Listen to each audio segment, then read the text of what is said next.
Сәлеметсіңдер ме балалар? Көңіл-күйлерің қалай? Жақсы. Олай болса, сабағымызды бастамас бұрын, сабағымыз не туралы болатынын суреттерге қарап болжап көрейік. Я балалар?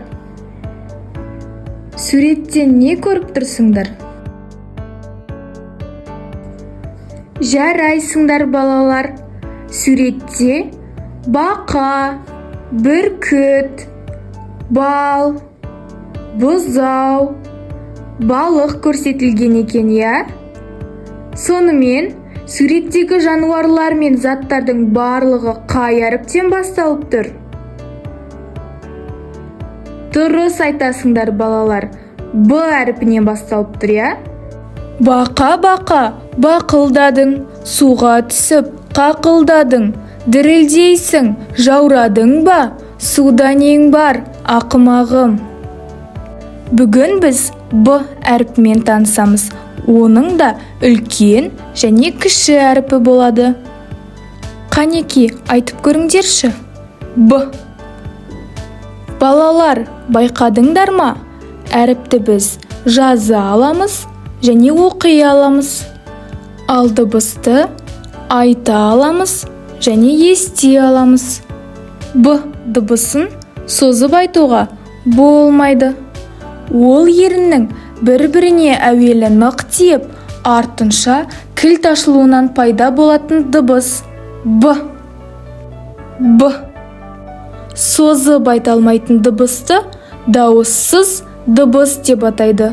Оны көк түспен белгілейді. Қане балалар, ойнап көрейікші. Сендер әріпті айтасыңдар, мен көрсетіп отырамын. Б. Б. Б.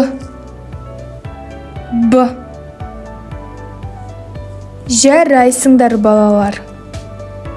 Ойланып көріңдерші, сендер білетін қандай сөздерде Б әріпі кездеседі? Ол үшін сиқырлы кітапқа саяхат жасайық.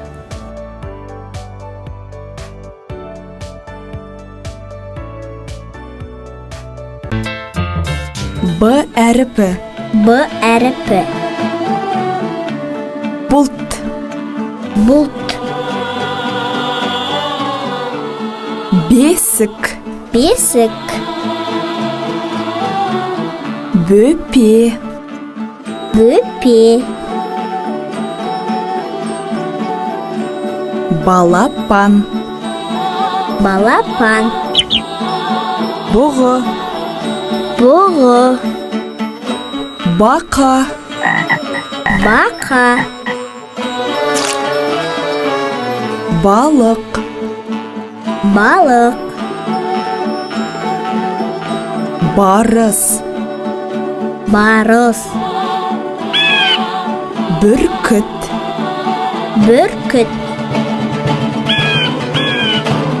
Байрақ. Байрақ.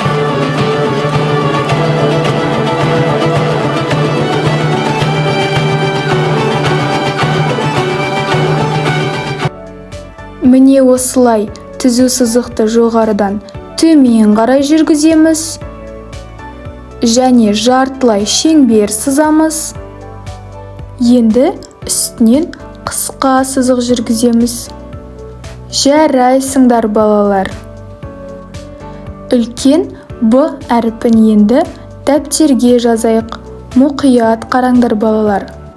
Жоғарыдан төменге қарай бір сызық, жартылай шеңбер және төбесінен бір қысқа таяқша жүргіземіз.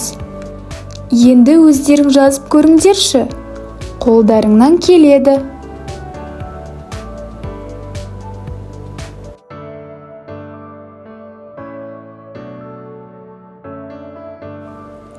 Жарайсыңдар. Енді мына тапсырмадағы сөздерге қараңдаршы балалар. Балық, сабын. Осы сөздердегі Б әріпін тауып, астын сызып қойыңдар. Міне осылай. Б әріпі сөздің басында және ортасында кездеседі. Келесі тапсырмаға көшейік. Түсіп қалған әріптерді орнына қояйықшы. Бұл тапсырманы жеке әрқайсың орындаңдар.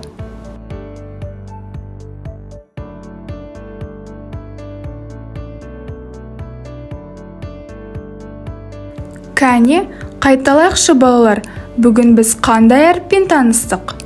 Дұрыс, Б әріпімен таныстық. Ол созылмайды. Б. Себебі ол дауыссыз дыбыс. Балалар, сендерге бүгінгі сабақ түсінікті болды деп ойлаймын. Олай болса, үй тапсырмасына Б әрпінен келетін 3 сөз жазып келіңдер. Келесі кездескенше сау болыңдар.